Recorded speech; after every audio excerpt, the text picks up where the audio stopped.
بسم اللہ الرحمن الرحیم.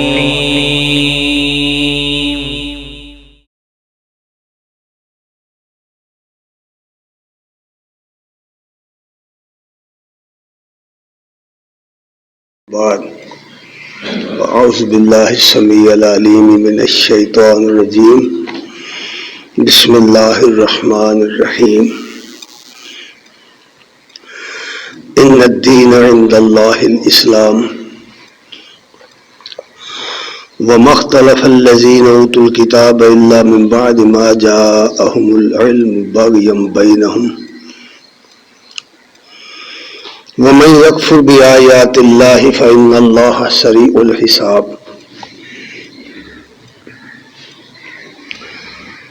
صدق اللہ ومولانا العظیم وصدق رسولہ النبی الکریم ونحن علی ذلک لمن الشاہدین والشاکرین والحمد للہ رب العالمین.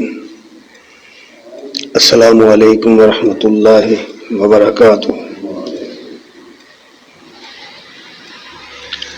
ہر قسم کی حمد و ثنا کے لائق اللہ جل شانہ کی ذات کریم ہے، اور بے بہا درود و سلام محمد رسول اللہ صلی اللہ علیہ وآلہ وسلم پر اور آپ کی آل اور اصحاب پر. حضرات گرامی قدر، اللہ تبارک تعالیٰ نے انسانوں کو ایک طرف تو عقل و فہم عطا فرمایا ہے، اور اس عقل و فہم کی وجہ سے انسان دیگر تمام عرضی مخلوقات میں اعلیٰ و اشرف ہو گیا ہے. اور پھر صرف عقل کے حوالے اس کو نہیں کیا، مزید رہنمائی اللہ تعالیٰ نے انبیاء کے ذریعے ہر زمانے میں ہر قوم کے اندر رسول بھیج کر اپنے علم وحی کے ساتھ فرمائی ہے، اور اس وحی کا اختتام قرآن مجید پر کیا ہے، اور نبوت و رسالت کا اختتام محمد رسول اللہ صلی اللہ علیہ وسلم پر کیا ہے. انبیاء میں سے نبی آخر الزمان صلی اللہ علیہ وسلم ایک ایسی ہستی ہیں جنہوں نے اس وحی کی بنیاد پر باقاعدہ ایک ریاست کا قیام عمل میں لا کر ایک اسلامی معاشرہ تشکیل دے کر ایک صحیح معنوں میں اسلامی اسٹیٹ قائم کر کے اس دین کا نفاذ کیا جس کی غرض و غایت کے لیے اللہ تعالیٰ نے ہمیشہ انبیاء بھیجے. دین اسلام کو نیا دین نہیں ہے. بعض لوگ سمجھتے ہیں کہ نبی کریم صلی اللہ علیہ وسلم نے اس کی ابتدا کی ہے. ایسا نہیں ہے. دین اسلام اس دن سے جس دن اللہ تعالیٰ نے نوع انسانی کا پہلا فرد آدم علیہ السلام پیدا کیے تھے، اسی دن سے ان کا دین بھی اسلامی تھا، اور تمام انبیاء جو آتے رہے وہ بھی دین اسلام کا ہی درس دیتے رہے، اسی کی تعلیم دیتے رہے، اس کی غرض و غایت بیان کرتے رہے. لیکن ہر آنے والے نبی کی امت نے اس کے جانے کے بعد اس کی تعلیم میں خلط ملط کیا، کتابوں میں تحریف کی، شریعت کے مقصود کو بدل دیا، بدعات کو عام کر دیا، جس کے نتیجے میں دین کی شکلیں بدلتی رہی اور دین کے اندر تحریف ہوتی رہی. اور اس ضرورت کے تحت پھر ہر آنے والے نبی کے بعد ایک اور نبی آتا رہا، اور وہ اس دین کی دوبارہ تشکیل کرتا رہا، اس کی تجدید کرتا رہا، تاکہ اللہ تبارک تعالیٰ نے آخری رسول بھیجا اور اس پر آخری کتاب نازل کی، اور اس تعلیم کو مکمل طور پر اس کتاب کے اندر محفوظ کر دیا. اور یہ کتاب بسیط نظریہ اور عقیدہ ہی نہیں دی گئی لوگوں کو، یہ سوچ ہی نہیں دی گئی یہ صرف فکر ہی نہیں دی گئی. نبی کریم صلی اللہ علیہ وسلم کا کمال یہ ہے کہ انہوں نے پوری دنیا کے فلاسفروں، پوری دنیا کے رہنماؤں، ریفارمرز، ہر ایک کا جس کا بھی چاہیں آپ مطالعہ کریں، آپ کی ذات بالکل منفرد نظر آئے گی کہ آپ نے اس نظریے کو پریکٹیکل لائف کے اندر ڈھال کر عملاً قائم کر کے اسٹیٹ بنا کر پیش کر دیا اور اس کی مکمل تنفیذ کر دی. اور پھر اللہ تعالیٰ نے اس کے حفاظت کا ذمہ لیا، اس کتاب کی حفاظت کا ذمہ لیا، اور وہ کتاب عملاً صدیوں تک اللہ کی زمین پر، اللہ کے بندوں پر اسلامی خلافت کے ذریعے نافذ العمل رہی، اور آج تک بھی وہ کتاب محفوظ ہے. پوری دنیا میں شرقاً غرباً آپ جہاں بھی جائیں گے اس کتاب کے اندر کسی قسم کی کوئی تحریف آپ نہیں پا سکتے. اس کتاب کے اصل متن کو اللہ تعالی نے محفوظ کر دیا، اور اس کے ساتھ ہی نبی کریم صلی اللہ علیہ وسلم کی سنت کو اور آپ کے طریقوں کو بھی محفوظ کیا ہوا ہے. نبی صلی اللہ علیہ وسلم کی سیرت کی اصل کتاب اگر دنیا میں کوئی ہے تو وہ قرآن مجید ہے، اور اس کے بعد حدیث کا نمبر ہے، بشرطے کہ وہ حدیث نبی کریم صلی اللہ علیہ وسلم کے اقوال جو ہیں وہ قرآن کے مطابق آئیں. تو اس طرح اللہ تعالیٰ نے نبی صلی اللہ علیہ وسلم کی پوری شریعت کو محفوظ فرمایا، اور آج کے دن تک وہ محفوظ ہے. اس لیے یہ بات فرما دی گئی کہ ان الدین عند اللہ الاسلام، اللہ کے نزدیک نظامی زندگی جو ہے، جو زندگی گزارنے کا طریقہ ہے. ہمارے یہاں عام طور پر یہ ہے کہ جب ہم تراجم کو پڑھتے ہیں نا، قرآن مجید کے ترجمے پڑھتے ہیں، تو ان میں بہت ساری باتیں اس طرح بیان کر دی جاتی ہیں یہ سمجھتے ہوئے کہ پڑھنے والا اس کو سمجھتا ہے. حالانکہ اکثر دیکھا گیا ہے کہ بہت سے لوگ اس کو نہیں سمجھ رہے ہوتے. روٹین بن گیا ہے کہ اس روٹین کے مطابق جو ماننے والا ہے وہ سمجھتا ہے کہ ہمارا دین اسلام ہے، اس لیے وہ سچا دین ہے، اور جو مخالف ہے وہ اس لیے گزر جاتا ہے اس آیت سے کہ جس طرح ہر کوئی اپنی تعریف کرتا ہے اس طرح ان لوگوں نے بھی اپنی تعریف کر دی، تو ان الفاظ پر غور نہیں کرتے. حالانکہ لفظ دین اور اسلام دونوں الفاظ جو ہیں، ان الفاظ کا اصل مطلب یہ ہے کہ اللہ کے نزدیک زندگی گزارنے کا جو طریقہ ہے، جس طریقے پر کسی انسان کی زندگی اس کی صبح و شام گزرتی ہے، اس کو کہتے ہیں دین، اس کو کہتے ہیں نظام زندگی. اور اسلام کے معنی ہے فرما برداری کرنا، اللہ کی اطاعت کرنا، اس طریقے پر اطاعت کرنا جو نبی کریم صلی اللہ علیہ وسلم نے بتایا ہوا ہے. ان الدین عند الاسلام کے یہ معنی ہیں کہ بے شک اللہ تعالیٰ کے نزدیک نظام زندگی، طریقے زندگی اللہ تعالیٰ کی اطاعت کرنا ہے. یہی وہ دین ہے جو سب انبیاء لے کے آتے رہے. اور پھر فرمایا کہ اس دین کی سمجھ ہر کسی کو تھی، ہر نبی نے یہی دعوت دی. دوسری جگہ فرمایا سورہ نحل کے اندر وَلَقَدْ بَعَثْنَا فِي كُلِّ أُمَّةٍ رَسُولًا أَنِ اعْبُدُوا اللَّهَ وَاجْتَنِبُوا الطَّاغُوتَ، کہ ہم نے ہر قوم کے اندر، ہر گروہ کے اندر اس تاکید کے ساتھ رسول مبعوث کیے کہ وہ لوگوں کو اللہ کی بندے بن کر رہنے کا سبق دیں، اور یہ بھی بتا دیں کہ دنیا کے اندر طاغوتی نظام قائم نہیں ہوگا، طاغوت سے بچ کر رہے. یعنی ان طبقوں سے، اس نظام سے جو اللہ کی بغاوت پر مبنی ہو، اس سے بچ کر رہیں، اس کی مخالفت کریں. پھر اس موضوع پر بہت ساری آیات قرآن مجید میں مزید آئی ہیں. تو اس حوالے سے فرمایا کہ اصل دین تو اسلام تھا جو انبیاء لے کے آتے رہے، لیکن وَمَا اخْتَلَفَ الَّذِينَ أُوتُوا الْكِتَابَ إِلَّا مِن بَعْدِ مَا جَاءَهُمُ الْعِلْمُ بَغْيًا بَيْنَهُمْ. یہ بہت اہم حقیقت ہے جو یہاں بیان کی گئی ہے. فرمایا کہ جن لوگوں کو کتاب دی گئی تھی، یعنی یہود و نصارہ کو، مسلمانوں سے پہلے جنہیں کتابیں دی گئی تھی، ان کے اندر انبیاء آئے تھے، جنہیں کتاب دی گئی تھی، انہوں نے جو اختلافات پیدا کیے اپنے اندر، جو گروہ بندیوں کے فرقے بنائے، اور وہ ان کتابوں کے اندر تحریف کی، اس کی وجہ یہ نہیں تھی کہ انہیں علم نہیں تھا، یہ وجہ نہیں تھی، یہ بتایا کہ یہ وجہ نہیں تھی، وجہ یہ تھی الا من بعد ما جاءہم العلم، ان کے پاس علم آ چکا تھا، وجہ یہ تھی بغیم بینہم، ایک دوسرے کو نیچا دکھانے کے لیے، ایک دوسرے کو نقو بنانے کے لیے، ایک دوسرے کی مخالفت کی بنا پر، ضد کی بنا پر، بغاوت کی بنا پر انہوں نے فرقے بنائے اور اس دین کے ٹکڑے کر دیے۔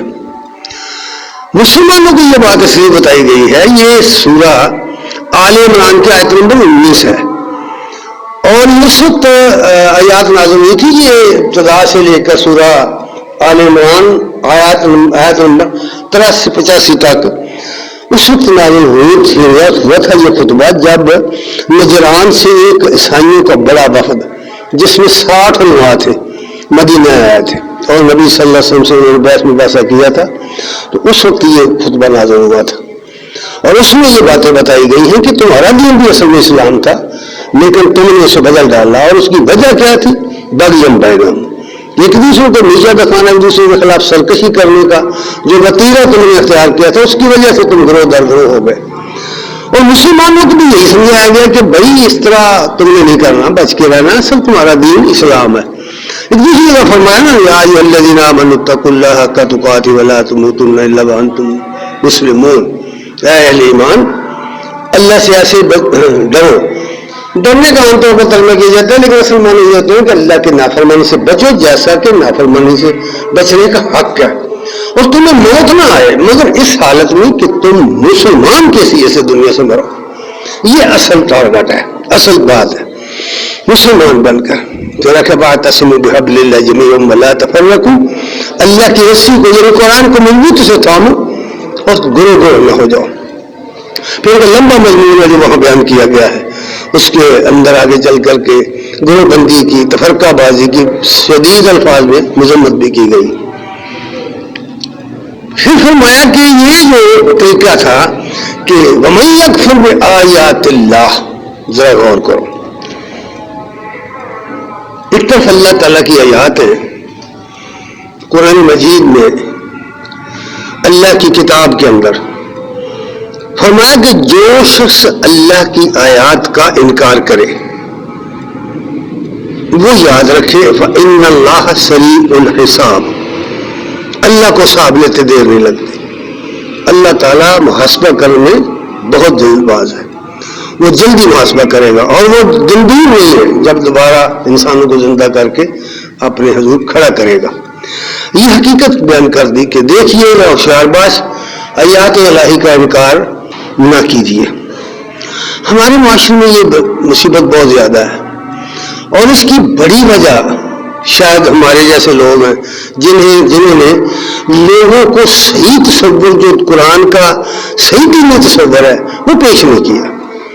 قرآن کا جو صحیح تصور ہے دین کا، دینی تصور جو ہے اسے ابھارا نہیں، اسے لوگوں کے سامنے پیش نہیں کیا، بلکہ دین اسلام کو لوگوں نے مذہب بنا کر پیش کر دی، حتیٰ کہ باقاعدہ اسلامی دستور کی کتاب میں لکھ دیا کہ اس ملک کا مذہب اسلام ہوگا، ہمارے فارموں میں لکھا ہوگا کہ مذہب اسلام ہوگا، دین کا لفظ اڑا دیا، حالانکہ قطعی طور پر قرآن مجید کے اندر مذہب کا لفظ استعمال نہیں کیا گیا، دین کا لفظ استعمال کیا گیا، طریقے زندگی۔ تو اس حوالے سے یہ بات خبردار کیا گیا ہے کہ اللہ کی آیات کا انکار نہ کرو۔ آج کسی کے سامنے ہم قرآن کی آیات پڑھیں تو وہ ٹس سے مسئلہ ہوگا، وہ کہے گا جی ہمارے بزرگوں نے یوں فرمایا ہے، ہمارے مفسروں نے یوں لکھا ہے، ہمارے محدثوں نے یوں بیان کیا ہے، قرآن آیات کو قطعاً نظر انداز کر دے گا، اس کی فرقانیت پر یقین ہی نہیں کرے گا۔ اس لیے یہ بات فرمائی کہ جب یہ سٹیٹ قائم ہو گئی ہے، دین محفوظ ہو گیا ہے، اور دین کی جو کتاب ہے بنیادی قرآن، اس کی حفاظت کا ذمہ اللہ نے لیا ہے، اور اس میں کسی قسم کی کوئی تحریف نہیں ہے۔ آج صدیاں بیت جانے کے باوجود کوئی اس کا مخالف بھی ثابت نہیں کر سکتا کہ اس کتاب کے اندر کوئی تحریف ہوئی ہے۔ خود اس امت کے جتنے فرقے ہیں وہ سب اس بات کو تسلیم کرتے ہیں کہ یہ کتاب دنیا میں اگر کوئی کتاب لا ریب ہے تو وہ صرف قرآن مجید ہے. یہ سب لوگ مانتے ہیں, یہ حقیقت جانی اچھی طرح. سب لوگ تسلیم کرتے کہ یہ لا ریب کتاب ہے اور اس کے مقابلے میں کوئی کتاب نہیں ہے دنیا کی. اسے تسلیم کرنے کے باوجود پھر کیا وجہ ہے کہ اختلافات پیدا ہوئے؟ پھر کیا وجہ ہے کہ نئے نئے لوگ فتنے پیدا ہو گئے؟ کیوں پیدا ہو گئے؟ اس لیے کہ گروہ بندی نے یہ سارا کام خراب کیا, تعویلات نے یہ سارا کام خراب کیا. پھر قرآن مجید میں ایک اور بات بھی کہی گئی ہے. یہ آیت جو سورہ المائدہ کی آیت ہے, الیوم اکملت لکم دینکم واتممت علیکم نعمتی ورضیت لکم الاسلام دینا. یہ نبی کریم صلی اللہ علیہ وسلم کی دنیا سے رخصت ہونے سے چند مہینے پہلے نازل ہوئی تھی, اور حج الوداع کے بعد. بعض علماء نے کہا کہ اس کے بعد کوئی بھی نازل نہیں ہوئی, جس میں کہہ دیا گیا کہ آج ہم نے دین کو تمہارے لیے مکمل کر دیا ہے, دین مکمل ہو گیا ہے. اور پھر وہ دین ایسا مکمل ہوا ہے کہ اس میں کوئی تحریف کا بھی کوئی امکان باقی نہیں رہ گیا, اور صدیاں بیت جانے کے باوجود کوئی ثابت بھی نہیں کر سکتا کہ اس کتاب میں کوئی تحریف ہو گئی ہو, یا اس دین کے اندر کوئی تحریف ہو گئی, یا اس کی شریعت, اس کے قانون میں کوئی تحریف ہو گئی ہو. ایسا ہرگز نہیں ہوا. تسلیم کرتے ہیں اس بات کو سب لوگ. اور پھر یہ بھی کہا کہ اتممت علیکم نعمتی, اور میں نے اپنی نعمت تمہاری کو پوری کر دی ہے. وہ نعمت کیا تھی کہ وہ اس کی بنیاد پر خلافت قائم ہو گئی, اس کی بنیاد پر معاشرہ قائم ہو گیا, اس کی بنیاد پر, اس دین کی بنیاد پر معاشرہ ایسا قائم ہوا جس کے اندر اس دین کے ایک ایک شک پر عمل ہو رہا ہوا. تو صدیوں خلافت کے نظام نے اس کو محفوظ کر لیا اور وہ دین قائم ہو گیا. اور پھر فرمایا کہ ورضیت لکم الاسلام, کہ دین لکم الاسلام دین, تمہارے لیے ہم نے عقائد کرنے کے طریقے کو پسند کیا ہوا ہے. تم متی بن کے رہنا ہے, تم نے اللہ رسول کا, اللہ کے دین پر عمل کرنا ہے, اس نظام پر عمل کرنا ہے, اس طریقے سے جس طرح نبی صلی اللہ علیہ وسلم نے کیا تھا. آپ نے اسٹیٹ قائم کی, اس کی ایک ریاست قائم کی, ایک اس کا نظام قائم کیا, اس پر عدالتیں قائم کی, پورا اسٹرکچر قائم کر دیا. اب یہ دین کامل آ گیا تھا اور اس دین کے اندر کسی قسم کی کوئی تحریف بھی نہیں ہوئی, تو پھر کیا وجہ ہوئی کہ ہمارے اندر کتنے لوگ اٹھتے رہے, اپنی نبوت کا دعویٰ کرتے رہے, کوئی مہدویت کا دعویٰ کرتا رہا, کوئی کسی چیز کا دعویٰ کرتا رہا. جب دین کامل ہے تو پھر اس کے بعد گنجائش کہاں ہے؟ اور جنہوں نے یہ دعویٰ کیا وہ بھی نہیں ثابت کر سکے کہ قرآن میں کوئی تعریف ہو گئی ہے, یہ دعویٰ نہیں کر سکے. اس حوالے سے دیکھو, ایک اور بات بھی قرآن نے عجیب طریقے سے کہی ہوئی ہے. سورہ احزاب کی آیت نمبر 40 میں یہ بات فرمائی. یعنی اس کا ایک سبب بن گیا, ایک رسم تھی عربوں کے اندر کہ وہ جس کو ہم لے پالک بچہ کہتے ہیں, کہ کسی کہیں سے بچہ لے لیا اور اس کو پال لیا, پھر لوگ سمجھتے ہیں کہ یہ جس نے پالا ہے اس کا بیٹا ہے. عربوں کے اندر بھی تھی یہ متبنہ, اس کو کہتے تھے. زید بن حارثہ رضی اللہ تعالیٰ عنہ کو حکیم بن حزام رضی اللہ تعالیٰ عنہ اوقاز کے میلے سے خرید کر لائے تھے. ان کی والدہ بچے کو لے کر ان کے ننہال جا رہی تھی. راستے میں دوسرے کسی طاقتور قبیلے کے ڈاکوؤں نے چھاپا مارا اور انہوں نے بچوں کو اغوا کیا اور لے جا کے اوقاز میں بیچ دیا. وہ اس بچے کو خرید کر لائے اور انہوں نے اپنی پھپھی خدیجہ کبریٰ رضی اللہ تعالیٰ عنہا کی خدمت میں پیش کر دیا. نبی کریم صلی اللہ علیہ وسلم کا جب نکاح خدیجہ کبریٰ رضی اللہ تعالیٰ عنہا سے ہوا تو انہوں نے اپنی ہر چیز, اپنے گھر بار, اپنا مال و دولت, اپنے غلام سب نبی صلی اللہ علیہ وسلم کی خدمت میں دے دیے. اور نبی صلی اللہ علیہ وسلم نے اس کو آزاد کر کے بیٹا بنا لیا. اس کو متبنہ کہتے ہیں. اب سب لوگ مکے کے اندر زید بن محمد کہتے تھے. زید بن محمد, زید بن محمد مشہور ہو گیا. پھر اللہ تعالیٰ نے آپ کو نبوت عطا فرمائی, پھر قرآن کا نزول شروع ہوا, پھر وہ سلسلہ چلتا رہا حتیٰ کہ ہجرت کر کے آپ مدینے آئے. مدینے آنے کے بعد 5واں سال تھا ہجرت کا جب یہ آیات نازل ہوئی ہیں، جب سورہ احزاب نازل ہوئی، اور اس میں ایک واقعہ پیش آ گیا کہ زید بن حارثہ کے ساتھ نبی کریم صلی اللہ علیہ وسلم نے پہلا نکاح ام ایمن کا کیا تھا۔ ام ایمن وہ خاتون ہے جو عبداللہ نبی کریم صلی اللہ علیہ وسلم کے والد ماجد کی کنیز تھی، انہی نے نبی صلی اللہ علیہ وسلم کو پرورش کیا تھا، وہی پالتی تھی، وہی نگرانی کرتی تھی، سب کچھ وہی کرتی رہی ہیں۔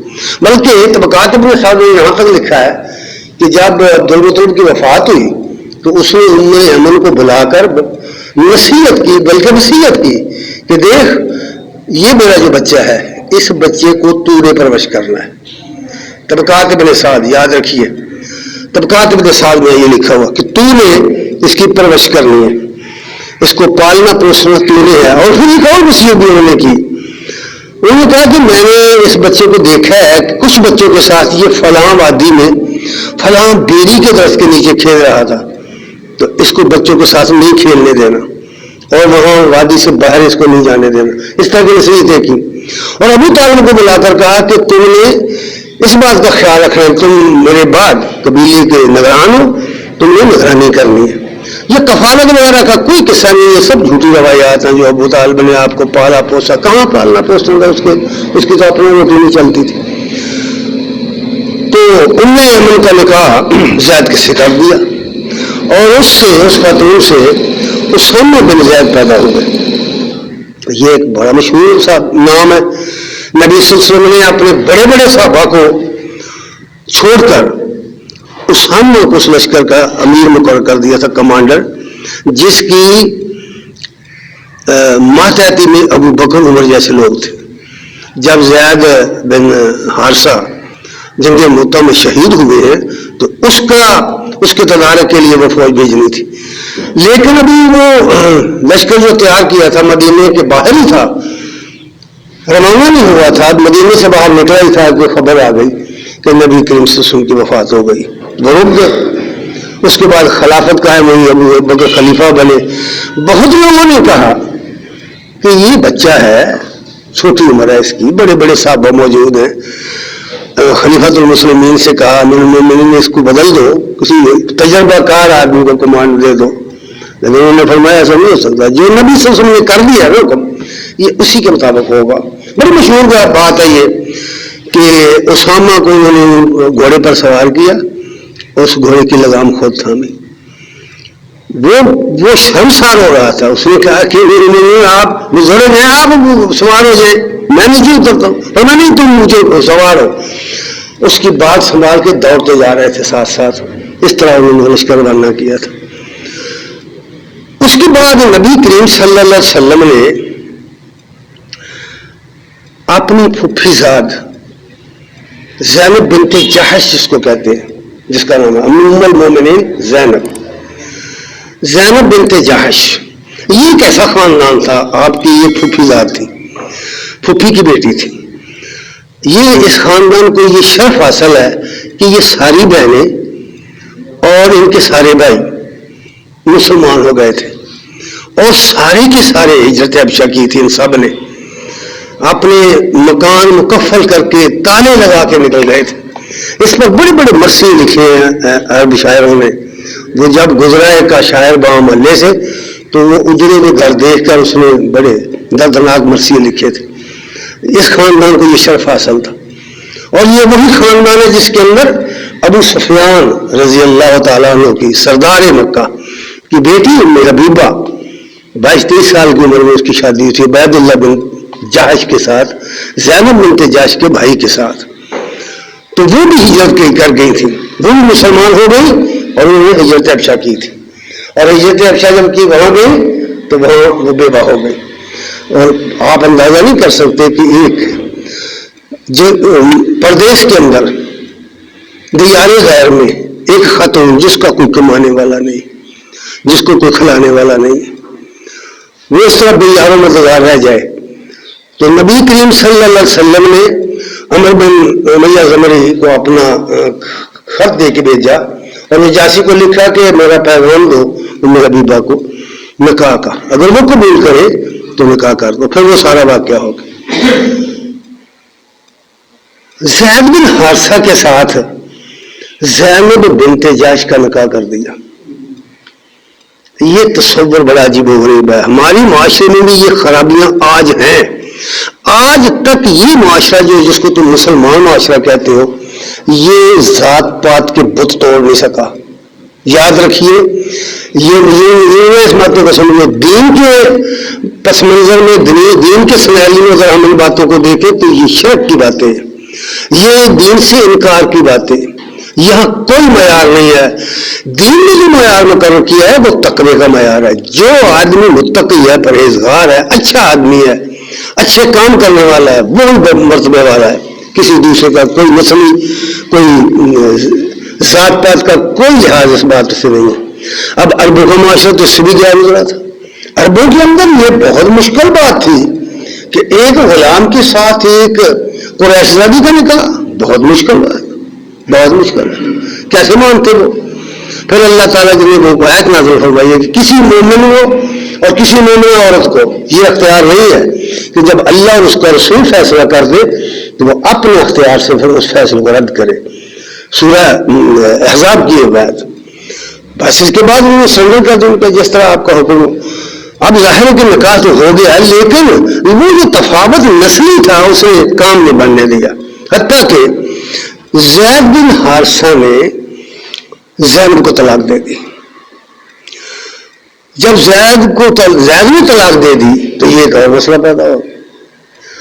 اب یہ ایسی رسم ہے جس کی بنیاد پر لوگ بالکل کسی متبنہ کی بیوی کو ایسی سمجھتے تھے جیسے اس کے سوئی بیٹے کی بیوی ہو, اور وہ نہیں سمجھتے تھے کہ بیٹے کی متعلقہ سے کوئی آدمی جو اس کا سسر ہو اس کا نکاح کرے. یہ سوال ہی نہیں پیدا ہوتا.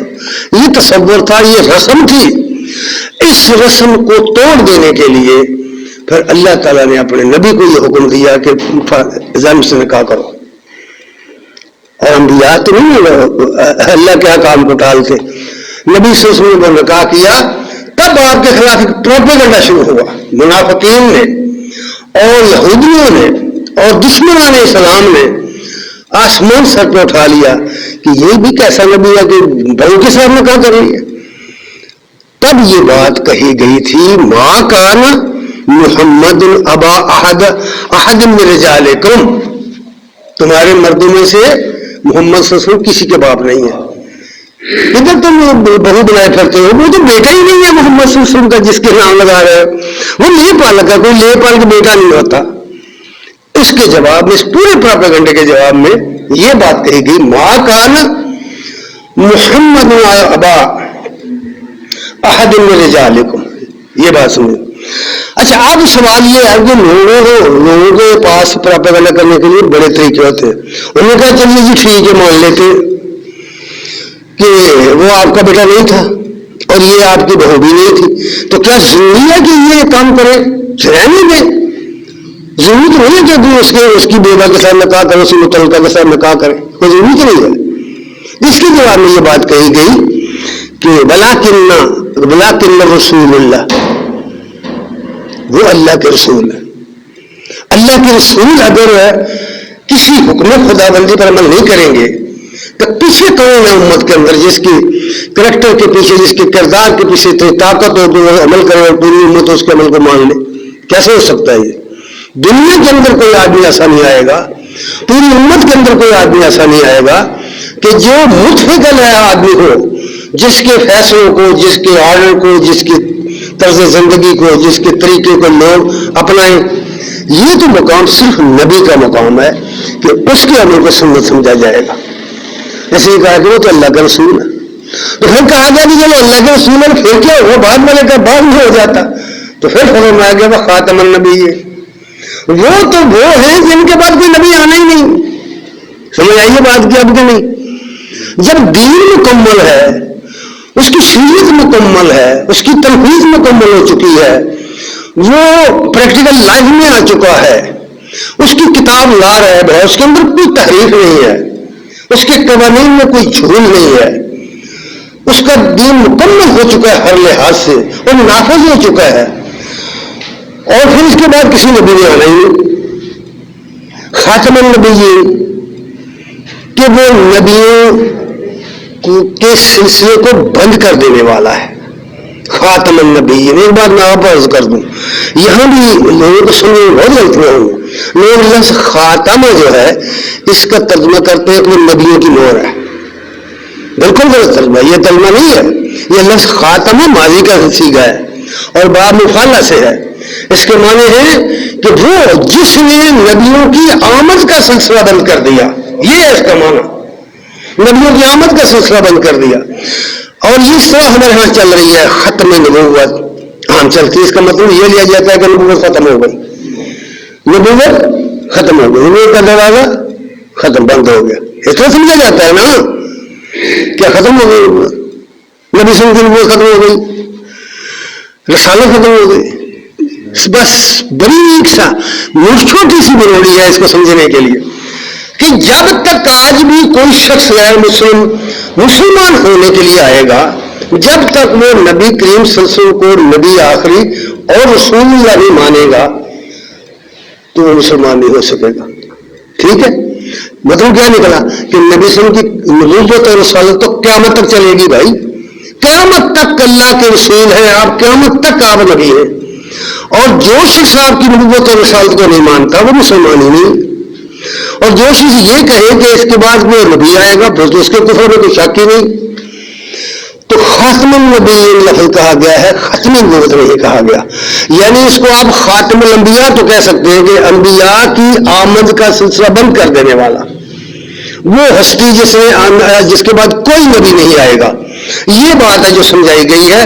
اور پھر فرمایا کہ وکان اللہ بکل شیء علیما, اللہ تعالیٰ ہر چیز کا علم رکھتا ہے. یعنی اس سے معلوم ہے کہ آئندہ کیا ہوگا, اس سے معلوم ہے کہ ماضی میں کیا ہوا, اس سے جو ظاہر ہے وہ بھی معلوم ہے, جو باطن میں ہے وہ بھی معلوم ہے. وہ ظاہر و باطن کا جاننے والا, اسے معلوم ہے کہ جب اس نے بس کے بعد کوئی نبی نہیں بھیجنا تو امت کے اندر کوئی ایسا شخص نہیں پیدا ہوگا جس کے عمل کو امت سنت سمجھے, جس کے عمل کو ساری امت تسلیم کر لے. ایسا نہیں ہو سکتا. اس مرتبے کا کوئی انسان آئے گا. بڑے بڑے مراتب ہیں صحابہ کے, کوئی شک نہیں, لیکن یہ مرتبہ جو رسالت والا مرتبہ ہے, جو نبوت والا مرتبہ ہے, یہ تو کسی کے پاس نہیں ہے.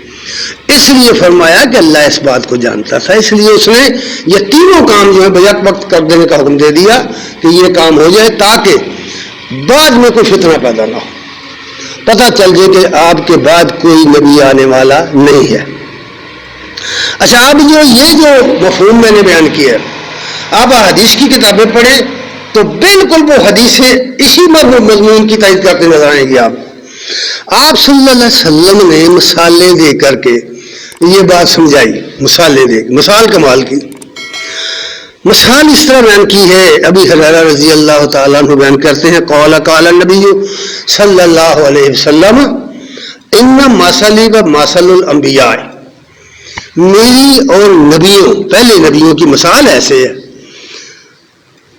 قبلی میرے سے پہلے جو نبی آئے ان کی اور میری مثال ایسے ہے کہ مثل راجل بنا بیتن, جیسے ایک شخص مکان بنائے, ایک محل تعمیر کرے, فاحسنہ واجملہ, اور نہایت خوبصورت اور بہت ہی اعلیٰ اجمل مکان بنائے, الا موضع لبنۃ من زاویۃ, لیکن وہ اتنا بڑا خوبصورت مکان بنانے کے بعد اس کے ایک کونے میں, ایک زاویے میں ایک اینٹ چھوڑ دے, لگا لی, ایک کھڈا چھوڑ دے. سمجھ آ رہی ہے مثال کی؟ ایک مکان, پورا مکان ہے, بڑا عالیشان مکان, دیکھنے والے کہتے ہیں کمال کر دی مکان بنانے والے. لیکن جب اس موقع پر آتے ہیں موضع لبنۃ من زاویۃ فجعل الناس یطوفون بہ, لوگ اس کے ارد گرد چکر لگاتے ہیں اس مکان کے اور کہتے ہیں کہ یہ ایک اینٹ جو رہتی ہے یہ بھی لگا دینی چاہیے تھی, یہ کیوں چھوڑ دی بنانے والے نے؟ جس نے یہ مکان بنایا ہے اس نے یہ زاویے پر, اس کونے پر یہ اینٹ جو چھوڑ دی ہے یہ نہیں چھوڑنی چاہیے, کیونکہ یہ عیب ہے, مکان اس طرح مکمل نہیں ہو رہا. تو اس لیے فرماتے ہیں وَيُعْجَبُونَ لَهُ، اور بڑے خوش ہوتے تجب کرتے اس بات پر کہ اتنا خوبصورت مکان اور ایک اینٹ چھوڑ دی گئی ہے. وَيَقُولُونَ هَلَّا، اور کہتے کیا وجہ ہوئی کہ یہ کیا ہوتا وُزِعَتْ هَٰذِهِ اللَّبَنَةُ، اگر یہ اینٹ بھی لگا دی جاتی تو کیا حرج تھا. نبی کریم صلی اللہ علیہ وسلم فرمایا وَأَنَا خَاتَمُ النَّبِيِّينَ، وہ میں ایک اینٹ ہوں. وہ جو قصر نبوت بنا تھا، اللہ نے بنایا تھا جو محل نبوت کا، انبیاء کو بھیجا تھا، اس محل کی وہ اینٹ آخری اینٹ میں ہوں. اب فرمائیے جب آخری اینٹ بھی لگ گئی اب ختم ہو گیا، محل مکمل تکمیل کو پہنچ گیا. اب اگر کوئی اس محل کے اندر نقب لگانے کی کوشش کرے، اس کو توڑنے کی کوشش کرے، اس کے اندر موری کرنے کی کوشش کرے، اس کے کسی زاویے سے کو توڑ کر اس میں داخل ہونے کی کوشش کرے، کیا کہیں گے اس کو؟ کیا وہ چور نہیں ہے، وہ ڈاکو نہیں ہے؟ اس لیے نبی صلی اللہ علیہ وسلم نے اپنی نبوت کی آخری نبوت ہونے کی دلیل کے طور پر یہ حدیث بیان فرمائی، اور اس حدیث کو شیخین نے بیان کیا، بخاری مسلم وغیرہ اور بھی حدیث کی کتابوں میں یہ ہے. تو اسی حدیث کے اندر ایک دوسری روایت جو اس میں مزید پھیلائی صحابی نے، اس نے کہا کہ وفی بعض الفاظ اس میں یہ ہیں کہ آپ نے فرمایا فَقُلْتُ أَنَا صَدَّقْتُ مَوْضِعَةَ اللَّبَنَةُ، میں ہوں وہ اینٹ جو یہاں لگ گئی آ کے. وَخُتِمَ بِيَ النَّبِيَّانَ، اور میرے ذریعے نبیوں کی آمد کا سلسلہ بند کر دیا گیا، میرے ذریعے نبیوں کی آمد کا سلسلہ بند کر دیا. وَخُتِمَ بِيَ الرُّسُلُ، اور میرے ذریعے رسولوں کی آمد کا سلسلہ بھی بند کر دیا گیا. یہ وہ حدیث ہے، اس کو عام طور پر جس سے بینک نے عرض کیا جو قرآن مجید میں بیان کی گئی ہے بات بعین ہی کہ نبیوں کی آمد کا سلسلہ بند ہوا، نہ کہ نبی کریم صلی اللہ علیہ وسلم کی نبوت بند ہو گئی، یہ بات نہیں ہے. آج بھی جو شخص مسلمان ہونا چاہتا ہے اسے نبی صلی اللہ علیہ وسلم کو آخری نبی اور آخری رسول ماننا پڑے گا. اگر وہ نہیں مانتا تو وہ بندہ مسلمان نہیں ہے. اچھا، اس کے بعد ایک اور حدیث سنیے. صوبان رضی اللہ تعالیٰ عنہ کہتے ہیں قال رسول اللہ صلی اللہ علیہ وسلم وَإِنَّمَا أَخَافُ عَلَىٰ أُمَّةِ الْأَئِمَّةِ الْمُضَلِّينَ.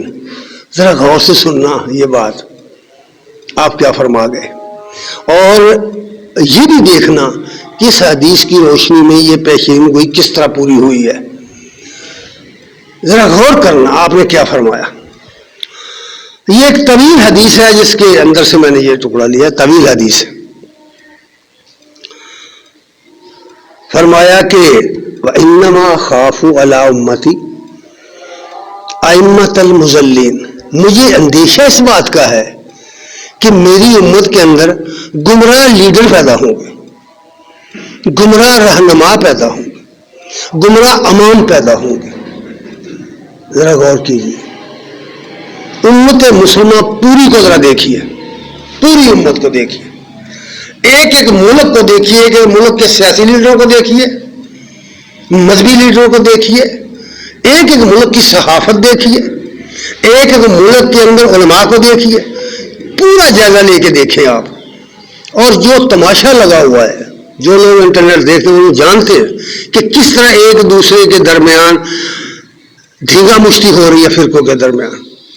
یہی بات تھی جو فرمائی، بار بار کئی حدیثوں میں فرمائی، اور اس حدیث میں یہ بات فرمائی کہ مجھے اندیشہ دراصل اس بات کا ہے کہ اپنی امت کے بارے میں کہ گمراہ لوگ آئیں گے، گمراہ لوگ امام بن جائیں گے، علماء بن جائیں گے، لیڈر بن جائیں گے، حکمران بن جائیں گے، ان کا حکم چلے گا، اور ان سے مجھے اندیشہ ہے. اور پھر فرمایا کہ مجھے اس بات کا بھی اندیشہ ہے اذا بزع السیف فی امتی، کہ میری امت کے درمیان باہم لڑائیاں ہوں گی، تلوار چلے گی آپس میں. اب آپ اندازہ نہیں کر سکتے کہ ان فرقوں کے درمیان کتنی لڑائیاں اور کتنے ایک دوسرے کے آدمی مار ڈالے ان لوگوں نے. پوری دنیا کو ذرا دیکھو، تفرقہ بازی کی دنیا کو ذرا دیکھو، اور پھر دیکھو کتنے لوگ ایک دوسرے کے قتل کر ڈالے ان لوگوں نے. یہی بات جو فرمائی تھی. پھر یہ تو نا مذہبی طبقہ انہوں نے آپس میں کیا کیا. اس کے بعد سیاسی طبقے کی طرف آؤ, انہوں نے آپس میں کیا کیا. مذہبی طبقہ اور سیاسی طبقہ اور مسلمانوں کی افواج آپس میں گتھم گتھا اور آپس میں لڑائی کر رہی ہیں, جھگڑے کر ایک دوسرے پر حملے کر رہی ہیں, ایک دوسرے کو مار رہی ہیں, ایک دوسرے کے ملکوں پر قبضے کر رہی ہیں. لاکھوں ہزاروں انسان ہیں جو ان کی بندوقوں کی زد پر آئے ہیں, ان کی گولیوں کا نشانہ بن گئے آپس میں, دوسرے کسی کی بات چھوڑیے. اور پھر ایک اور بات دیکھیے, آج سے ٹھیک 20 سال 9 مہینے پہلے جب افغانستان کے اندر امریکی فوجیں آئی ہیں تو اس کے ساتھ نیٹو کی 55 ممالک کی فوجیں بھی آئی تھی. امریکہ اکیلا نہیں تھا, نیٹو کی فوجیں تھیں اور ترکی کے فوجی تھے, جس کو آپ بڑا سمجھتے ہیں گردگان نے یہ کر دیا وہ کر, اس کے بھی فوجی تھے. مسلمان ممالک کے بعد چھوٹے چھوٹے ملکوں کی افواج تھی, اور جو نہیں آئے تھے وہ بھی ان کے حامی تھے. جو ملک جن مسلمان ملکوں نے وہاں افواج نہیں بھیجی وہ بھی ان کے حامی تھے, امریکہ کے حامی تھے. اور آج بھی اس کے حامی, اس کی سپورٹ, اس کی طرف دیکھ رہے ہیں کہ اگر امریکہ کوئی پابندیاں لگا دیتا ہے ان پر تو وہ اس کی پابندی کریں گے. آج بھی یہی صورت ہے. پچھلے دنوں یورپی یونین کے جو اجلاس ہوئے اور وہ سوچ رہے ہیں کہ ان پر پابندی لگا دی ہے, معاشی پابندی لگا دی ہے, ان کے خلاف اقدام کرو. ظاہر ہے کہ فوجی اقدام تو وہ کر ہی نہیں سکتے, وہ تو مزہ چکھ چکے ہیں, لیکن تجارتی پابندیاں, معاشی پابندیاں یہ لگا سکتے ہیں, اور ان کے پٹھو جو ہیں وہ بھی لگا دیں گے. تو اس حوالے سے اس حدیث کے الفاظ پر غور کرو کہ آپ نے فرمایا کہ جب وائزا بوزیا سیف فی امتی, جب میری امت کے درمیان باہم تلوار چل پڑی تو پھر لم یرفع عنہا الی یوم القیامہ, قیامت کے دن تک ان کے اندر قائم نہیں ہوگا امن. کیونکہ امن کے لیے جو بات کہی گئی ہے, جو امن کے لیے بات کہی گئی ہے, جو نجات اور فلاح کے لیے بات کہی گئی ہے, وہ دوسری حدیث میں ہے, ترمذی کی حدیث میں ہے کہ جب آپ نے فرمایا کہ اتنے گروہ ہو جائیں گے تو سائل نے جو سوال کیا تو فلاح کون پائے گا, فلاح کون پائے گا. فلاح کا معنی صرف نجات نہیں ہے, بچے گا کون, نجات کون پائے گا, دنیا میں اور آخرت میں کون اس مصیبت سے بچے گا. فرمایا وما انا علیہ واصحابی, وہی جو میرے اور میرے صحابہ کے طریقے پر ہوگا. تعامل صحابہ کو جو لوگ اختیار کریں گے ان کی بات کی کہ وہ بچیں گے. اور اس کے بارے میں بہت ساری حدیث ارشاد فرمائی آپ نے. اور پھر فرمایا یہ دو باتیں ہوگی, تیسری بات سنو. پھر فرمایا ولا تقوم الساعة ولا تقوم الساعة حتى تلحق قبائل من امتی بالمشرکین, قیامت قائم نہیں ہوگی جب تک میری امت کے کچھ قبائل مشرکوں کے ساتھ نہ مل جائے. ذرا دھیان کرو, نظریں دوڑا کے دیکھو, دنیا کو دیکھو, مسلم دنیا کو دیکھو. اب کیا ہو رہا ہے, کتنے لوگ کتنے گروہ جو مشرکوں کے ساتھ مل گئے, جو مشرکین کے ساتھ مل کر مسلمانوں کو مارنے لگے, جو آپس میں لڑنے لگے, شرک کے بڑے بڑے اڈے بنا ڈالے. یہ بات فرمائی حتی تلحق قبائل من امتی بالمشرکین وحتی تعبد قبائل من امت الاوثان, یہاں تک کہ میری امت کے لوگ بتوں کے پجاری بن جائیں گے. کیا تم جانتے نہیں, کیا یہ پچھلے دنوں جو عرب امارات میں بت خانے تعمیر ہوئے, یہ دیکھا نہیں آپ نے, سعودیہ کے اندر جو تعمیر ہوئے, اور یہ نیٹ پر اس کو کھولو اور دیکھو کہ وہ بڑے بڑے شیخ آگے بیٹھے ہیں اور بڑے بڑے وہ ہندو سادھو اپنا لباس پہنے پیچھے کھڑے ہیں, قطاریں لگا کر لائنوں میں کھڑے ہیں, اور کس کا افتتاح ہو رہا ہے, بت خانے کا, مندروں کا افتتاح ہو رہا ہے. تو نبی صلی اللہ علیہ وسلم نے کیا فرمایا, یہی بات فرمائی کہ زمانہ آئے گا کہ تم دیکھو گے کہ یہ میری امت کے قبائل بت پرستی میں بت پرستی شروع کر دیں گے, بت پرستی کے جرم میں ملوث ہو جائیں گے. یہ بت پرستی اور قبر پرستی ایک ہی بات ہے, یہ بھی بات میں آپ کو بتا دوں, اس میں کوئی فرق نہیں ہے. نظریاتی لحاظ سے اس کے پیچھے جو سینیریو ہے, جو اس کے پیچھے پس منظر ہے, جو اس کے پیچھے عقیدہ پایا جائے وہ ایک ہی ہے. اس کے بعد فرمایا کہ وَإِنَّهُ سَيَكُونُ فِي أُمَّتِي، ان قریب میری امت میں کذابون ثلاثون 30 دجال پیدا ہوں گے، 30 جھوٹے پیدا ہوں گے۔ علماء کرام کہتے ہیں کہ یہ 30 کا عدد جو ہے 30 کا، یہ عددی بات نہیں ہے، یہ اکثریت کی بات کی گئی ہے کہ بہت سارے جھوٹے دجال اٹھیں گے۔ کلہم یزعم انہ نبی، ان میں سے ہر 10 دجال کا دعویٰ یہ ہوگا کہ میں نبی ہوں۔ کیا یہ بات نہیں ہے؟ اگر آپ نہیں جانتے تو قاسم بن نانوی کی کتاب ہے مہدیوں پر، ائمۃ المضلین ایک کتاب ہے اس کا مطالعہ کریں کہ آج تک پہلی صدی سے لے کر آج تک کتنے لوگوں نے نبوت کا دعویٰ کیا اور فنا ہوئے۔ بعض اتنے کامیاب ہوئے مہدی سوڈانی جیسے کہ 2 نسلیں 3 نسلوں تک وہ حکومت کرتے رہے سوڈان میں۔ اور آج کل جو قادیانیت کا شور مچا ہوا ہے اور باقاعدہ نیٹ کے اوپر، باقاعدہ آپ کے میڈیا پر ان کے لوگ آئے ہوں، آپ کی حکومت کے اندر وہ لوگ بھرتی ہو چکے ہیں۔ ختم نبوت کے جلسے کو ناکام کرنے کے لیے تمہاری حکومت نے راستے بند کر دیے، ٹرانسپورٹ بند کر دیے کورونا کے نام پر۔ یہ صورتحال پیدا ہو گئی۔ اس لیے یہاں آپ فرما رہے ہیں کہ انہ سیکون فی امتی، قریب میری امت میں کذابون ثلاثون کلہم یزعم انہ نبی، ان میں سے ہر ایک کا دعویٰ یہ ہوگا کہ میں نبی ہوں، لیکن خبردار لوگوں کوئی نبی نہیں میرے بعد آئے گا۔ وَأَنَا خَاتَمَ النَّبِيِّينَ لَا نَبِيَّ بَعْدِي، میں نبیوں کی آمد کا دروازہ بند کر چکا ہوں، میرے بعد کوئی نبی نہیں ہے۔